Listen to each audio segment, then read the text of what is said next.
Hello, I'm Lynn with Midlife No Crisis. Let's talk sweet potatoes.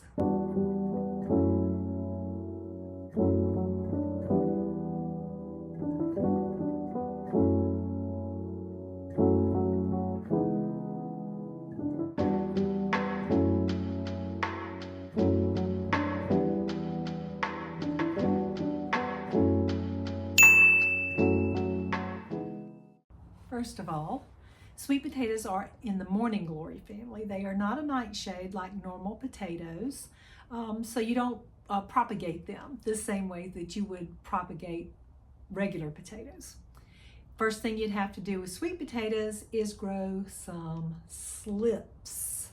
All right, and I know of basically 4 different ways to try that.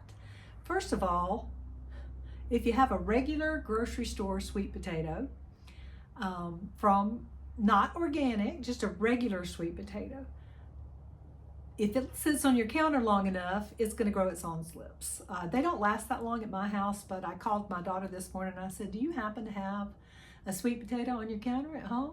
She said, I think I have one in the dog area. I said, the dog area? She said, yeah, one of the rescue dogs that she had around Christmas time, she was trying to get them to gain weight, so she was cooking sweet potatoes for them, and she thought there might be one left, and there was. So this has been in its original grocery store bag. She had left it in there tied up for about 2.5 months.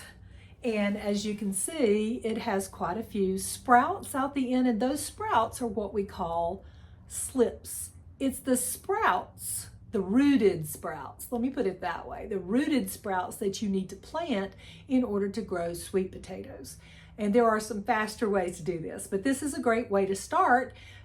You could, if you just had these, you could break these off and put them in water to get roots on them. You could submerge them partially in dirt to get roots on them.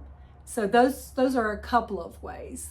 Let's talk about the other way. So one way is to just let your own, I understand that if you would be willing to purchase organic sweet potatoes from anywhere, that they should possibly sprout faster and not have any type of sprout inhibitors sprayed on them, possibly, right? The other thing you can do, some people use what they call a water method. So just pretend those sprouts aren't there. They would take a regular sweet potato and put toothpicks in the edges and half submerge the sweet potato in a vase or jar of water. Supposedly then the sprouts would come faster and grow the slips with roots on them from the water side. I have noticed in all my attempts that the roots tend to come first from the ends and not other parts of the potato, but that's just what I've noticed. And I tried the water method a couple of years ago, but I also tried another method where you partially submerge the potato, making sure to include both ends into moist soil. And then in 3 months, probably about 3 weeks to a month, you would have plenty of slips, i.e., that is the method that I prefer. Oh, that's down for a second. And here are my slips that have been in moist potting soil. Some have done better than others, and we'll talk in detail about that. But this is the method that I prefer. You can see in about, I'm at 4 weeks here on this particular one. Had 4 potatoes in there. 1, 2, 3 of them have sprouted and 1 of them rotted. So that's what I have. So you've got let it sit on the counter. You've got your submerged part of it in water. You've got submerged part of it in moist potting soil. And then I had heard that some people will take last year's, as they're pulling out their sweet potatoes or whatever, they'll pull some vines up by the roots, put them in water and let them overwinter. Now, I did not give mine any attention, but I did stick them there. I see there's plenty of root material. I didn't change the water, just added to it. It's very ugly looking. It doesn't have an awful smell though. But these do not appear to me to be alive at all. So that didn't get enough attention from me by that method, I believe. I'll stick them in the ground since they do have roots at the appropriate time and see how that goes. I primarily want to focus on the sweet potatoes. Here I've got sweet potatoes that I purchased at the Asian grocery store. These slips are huge coming off this one potato. You can see it in there from the Asian store. I believe this one was more of a reddish purple outside, and I was thinking so is this one, but it's very light now. I'll have to go back and look at my previous pictures or videos when I very first bought them. But this is putting out nicely. This one was first. And then I had two that were definitely a white exterior. One of them rotted. You can see it there, nothing going on. The other one just has the faintest little slip on the end, but it has good roots. If I look at the bottom, I'm looking at fantastic roots, of course, on that end, and pretty good root structure on this end as well. So I think today I'm going to take out some of these larger slips, put them in water to continue growing, because we're a while away from that. I also have a sweet potato here from the Indian grocery store, and I was going to say it's done nothing, and then this is my first time seeing that it's finally putting out a slip here. I put it in a different container.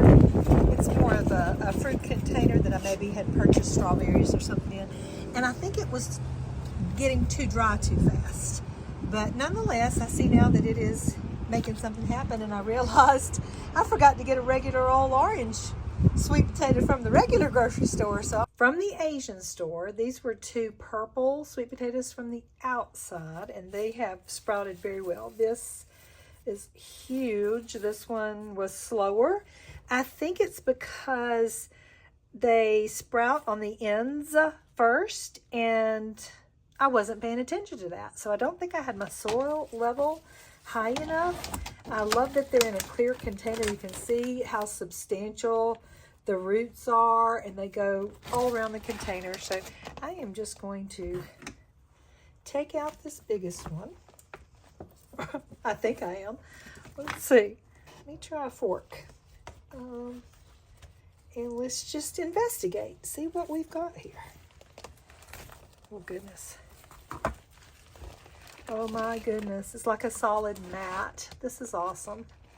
Okay. I'm going to try to get these apart. You can see what was under the ground was still much more purple than what was drying out on top here.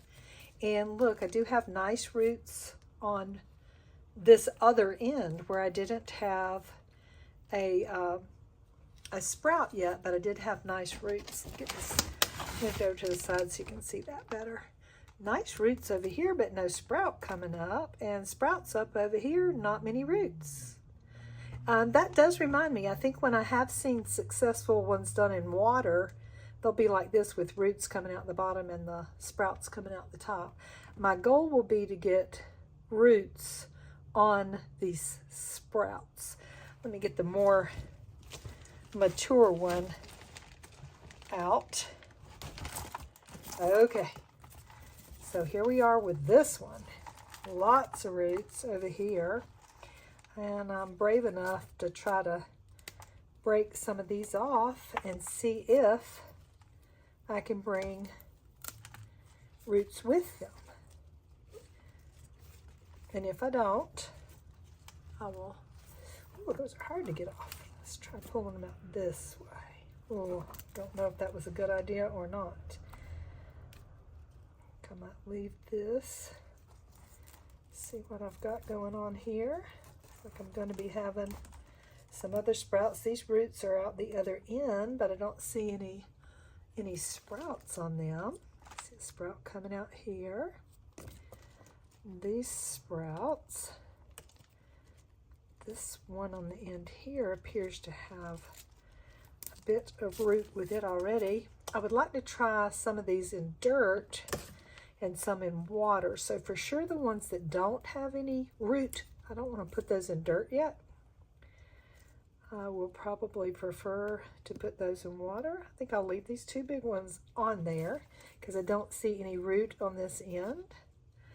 Plant these back in the same container, but probably a little deeper. I'll do that in just a second. Let me do one thing at a time. So what do I have here? This one, These two have decent roots. So there's two. Let's see if I can tweeze some roots out of here. This appears to be connected here as a pretty decent root. So I've got 3 that I would consider rooted. Okay, this is interesting. Likewise, this one has a nice root mat. So these are all candidates for putting in a pot. And look at this. Oh, I love this lesson. Look here. Here was, this end is rooted, and where this was still touching the soil, it rooted again. So I think I can get 2 slips out of this. Excuse me for reaching. Pair of scissors. Well, if I could get my hands to function. And snip this one apart. So that tells me that it would continue to root along the vine if I decided to have a longer vine but lay it down horizontally. But right now, 1, 2, 3, 4, 5, 6 rooted sprouts. Okay, trying to decide what I want to do. I really want to plant all those with the roots in dirt and not mess with just water for the sake of science. I think I'll play it safe and do that part later. Here is the other potato that I believe was rotted. It is squishy. Yeah, I don't think there's any use in keeping this because it's like squishy, has no substance to it. And its counterpart here on the end, let's decide this was the other white one. It has started making, but I don't want to disturb it too much. I do want to give it more space though. So I think I will put it in a different container with root around it and try to continue encouraging it to grow more sprouts. Maybe cover it over with a little more dirt. Let me take a look. I don't see or feel any evidence of rot. Oh wait, did I just pull it off? Woo, and some skin came with it right here. That probably was not smart, but it looks like it's starting to rot right there. And what would this young person, what would this be? I believe that is a sprout that I'm going to try to save and see if I can get anything to happen with this one. Otherwise, I don't know. I think that was a sprout that was on the end that I had gotten started and stalled out.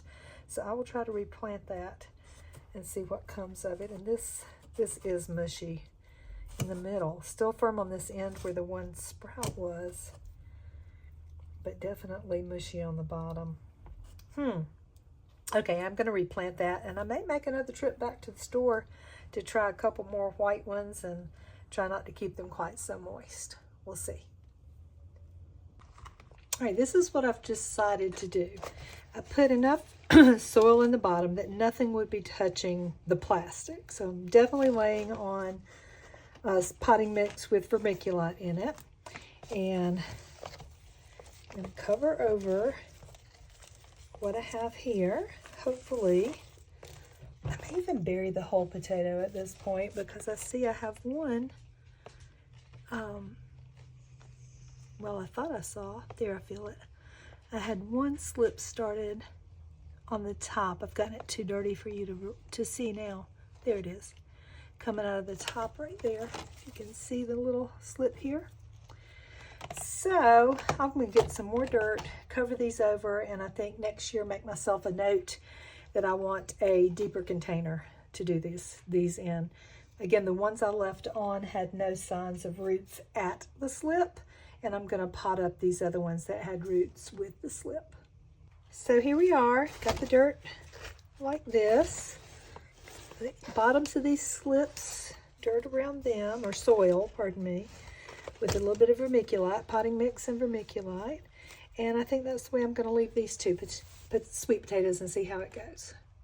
I'm going to pot up these sweet potato slips, and I am an avid recycler. Everybody that knows me makes fun of me. Some recycling these plastic cups. Put me one hole on the bottom in case it soldering iron here. Makes quick work of holes in plastic.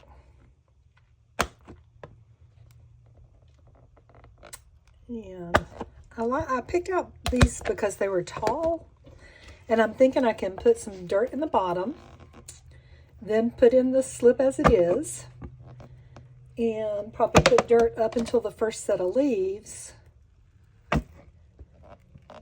because remember that one slip I'd already made more roots up the side. Will it be like a tomato and I'll be able to get more roots if I keep adding dirt? I mean, I don't plan on them being in the cups that long, but if this is, my last frost date is between April 1st and 15th, so worst case would be April 15th. If I wait that long, and I probably will if I can,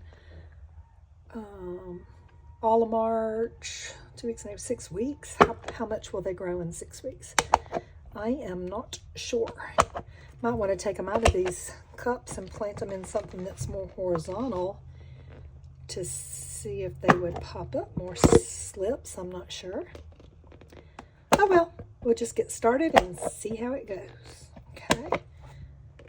Get some dirt in the bottom of these, or soil, pardon me, potting soil into the bottoms. Decided if the goal is to have the strongest roots. So this has a pretty good little root system on the bottom. I trimmed it up a little, and I'm going to drop it into the cup. Put maybe 2 inches of soil in the bottom of each cup, and then when I fill it up to that first little leaf, hopefully it'll grow more roots along that stem and improve that root structure. That's my idea anyway. These I've already finished. These 2, 3, and these 3 I need to put the rest of the soil in. The 6 slips that had roots, now I have potted those into these 6 cups and watered them in. I'm going to slide them back a little under the lights. There's a little one at the end. And this is the quality of slip that last year went directly into my garden. All right, so there we have it. There they are. Here is the sweet potato from the Indian grocery store. Again, it has just barely sprouted here on the left end. And we will monitor how that continues to improve. Both ends are buried pretty good. I might scooch a little dirt up a little higher on that right end. In the front here is the single regular sweet potato from my daughter's countertop that had sprouted. Decided to put it in some moist soil to see if I can get those sprouts to take root before I break them off, or I'll check it in a week or so and maybe break some off that do not have roots still and try the water method again. So let's talk about other things that are important for sweet potatoes. Let me take a quick look at my notes so I don't miss anything. If we were going start to finish, you have to kind of have yourself a plan, because in their growing, they do prefer hot weather for at least 100 days. So in your area, you need to find either sunny, they can do partial shade. And by the way, full sun is defined as like 6 or more hours of direct sun in your area. That's what they would probably prefer. So first, you've got to start your own slips. For me, that means between January and December and January, in that order, I would need to do my shopping. You know, do I have am I going to lay some regular potatoes out, let them do their thing? I'm probably not. But also to try different varieties. So I made a trip this year to the Asian grocery store and got each variety that they had available. I bought 2 sweet potatoes, and they only had 2 varieties, so a total of 4 sweet potatoes, and that's what I showed you in the box. I went to the Indian grocery store, was able to buy an Indian sweet potato. I only bought 1 for some reason, but it was successful, is also sprouted. And I completely forgot just a regular old American sweet potato. So I'm really glad my daughter's now giving me this one from her kitchen counter, and that'll be a little quicker. Otherwise, I was going to have to hustle up and get me a regular local sweet potato. Along about February, I should be getting some sprouts, get everything going, or have the sprouts at least by March, the slips. Sprouts means, I'm going to say sprout if it has no roots. Slips means I've been able to get roots on those. So that's kind of where I am at this time. And I won't put those into the ground anywhere until it's going to be warm outside. So I'll probably wait until a week after our last frost date is passed and go from there, because I have a very long growing season. No problem for me to get 110 days after that time. When we do get ready to plant, all right, it would be wonderful if I had nice loose soil everywhere. I don't, but I do have some raised beds that have pretty loose soil at a good depth. I will probably try to keep my varieties separated and plant out a different variety in each of my raised beds if I can. And I would like to do some experimenting in some of my other areas. I have red clay here, and so that has a tendency to not be well draining like potatoes would like. But I could use a broad fork, try to add some sand maybe in areas, or leaves, mulch, different things to try to loosen up the soil. And it would probably take me a few years to get the soil in the right condition in different areas, but I'm in this for the long term, so I'm willing to do that. Fertilizing type component that's most critical for sweet potatoes would be, let's see, you got NPK, nitrogen, phosphorus, potassium. Is the P, the number in the middle. The phosphorus is most important for root crops. So if you're doing traditional fertilizers, you want to pick something that has the largest number in the middle. Otherwise, like a bone meal or a blood meal or wood ash. I need to find me some free spots where people do a lot of burning. We're currently under a burning ban where I live, so there's not much of it, but I often think, could I just go to a campground somewhere and collect the wood ash from different sites? I don't know what the possibilities are, but I can tell you that I'm always looking for something that's affordable. And usually I'm willing to do what work I can, or sometimes my children will help me and we'll go together. I have grown children, but they have put up with me for a long time. They're definitely cold sensitive.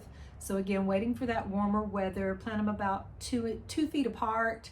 Probably maybe get the slips down at least 4 to 6 inches, I would say. So the slips need to be pretty big with good roots down a bit. I have heard that you can also plant them kind of horizontally like you do tomatoes. I have not tried that myself. I'm pretty sure I put mine straight in last year. And I believe that I allowed mine to stay in my one raised bed is all I had last year with sweet potatoes in it longer than the 110 days. And I say that because I wasn't keeping very good track of it. And I hear that if you let them go too long and they become too large, they may split. There's one issue. That means they wouldn't be good for storing very long. But they may also develop a more woody texture. And I had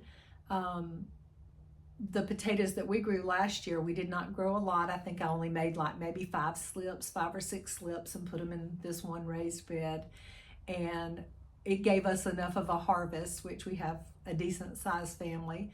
But to make a very large sweet potato crunch, oh, yummy, yummy, yummy. But large for us, my larger Pyrex dish casserole for Thanksgiving. So that is, about what I was able to harvest from that. So my goal this year is to have about 50 slips. I would like to have sweet potatoes, harvest them earlier, go through the curing process. I also did no curing last year. Last year was just trying to learn and had some other situations that kept me from being focused on gardening. Life occurs, right? So let's say you've got your slips ready, you get your slips planted, you may or may not decide to fertilize. I didn't fertilize with anything last year. Then you wait your 110 days and you start to harvest. Okay, In that harvesting process, it would be ideal if things were loose enough, soils, etc., everything around it was loose enough that you could harvest with your hands. The skins are pretty fragile on the sweet potato, but if you're going to get enough to have any amount of storage that you may need, you want to try to harvest those without damaging the skins. You don't even rub them, just shake the dirt off of them, put them in a sunny spot to dry. So preferably harvesting after several days of dry weather. You don't want to be digging into the wet dirt for this. Get it dried out a little bit, lay them in a sunny area. Hopefully you can leave them out and don't have critters that would come get them. I'm not sure I would trust that here. Or a garage space. I've heard people say that they'll even put them in the back windows of their vehicles during the summer, where they know that it'll be significantly warm and sunny to dry them out. That leads to the curing process. The curing process is recommended to be about 14 days, keeping them from 80 to 90 degrees Fahrenheit, but also 80 to 90% humidity.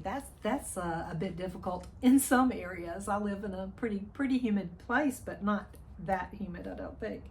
I also have seen other people recommend, which I would try if I had a bountiful enough harvest, having them even in totes. If you needed to do that, you could use a heating pad or a heating mat for potting, or just a heating pad for regular, personal human use inside the tote, with maybe a jar of water to create that humidity and leave the lid a little offset, so that you don't want to create a rotting type atmosphere, but that hot, humid atmosphere for about 2 weeks.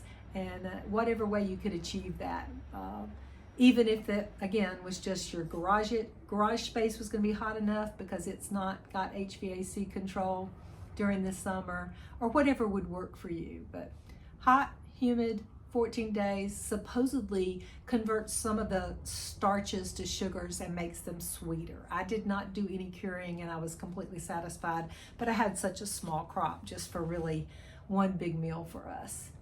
Maybe two. We might have done one meal before that with just cutting up, I believe, the sweet potato and making a form of sweet potato fries. Also yummy. Please put recipes in the comments. I would love that. Those are all possibilities. Somebody recommended even just putting them in a black trash bag in a sunny spot. Again, if you can keep the critters out of them, in order to do that. You would never store potatoes or sweet potatoes in a refrigerator, so you don't want to do that. After you've cured and you're ready to start your storage process, then that recommendation is cool and dry. So the opposite of the curing process. And they define cool as like 50 degrees in a dry space, dark. You wouldn't want a lighted sunny space for them. So in a box of some sort. Again, you can rub any dirt that's dried off since then, but try not to be too rough on those skins. And then you can get to a time where we're ready to cook those yummy things. I wrote just some notes trying to think. I thought, okay, you foil wrap them, put them in the oven, have your baked sweet potato with butter and honey and cinnamon and all the yummy good stuff. Some people, I mentioned sweet potato crunch. That is my absolute favorite, hands down. You could make a breakfast hash. I do like that as well, where you just kind of cube up the sweet potato, cube up maybe an apple to go in there, a little bit of onion finely diced, saute it with some rosemary and oil, and yum, yum, yum. That is awesome. Also cubed up with maybe changing that taste out a little, have some garlic, thyme, a little bit of maple syrup, and saute that to whatever crispiness you like. I tend to like things pretty crispy, but not burnt. And again, I would love to see some recipes. Put whatever you can in the comments, and I would absolutely love it. One last thing before I give it up for the day. Remember how everybody was saying that you could use the little greens like in your salad, or sauteed like spinach if you like that. So I thought I would taste a few of these. I don't like the little stem. Bite that part off or cut that part off. But the taste is actually pretty good. I don't know how to describe it. It's a very mild green, and I think it would be very good in my salad. So there you have it. All right. Take care. Hope everybody has a blessed week, and I will talk to you again soon. Bye-bye.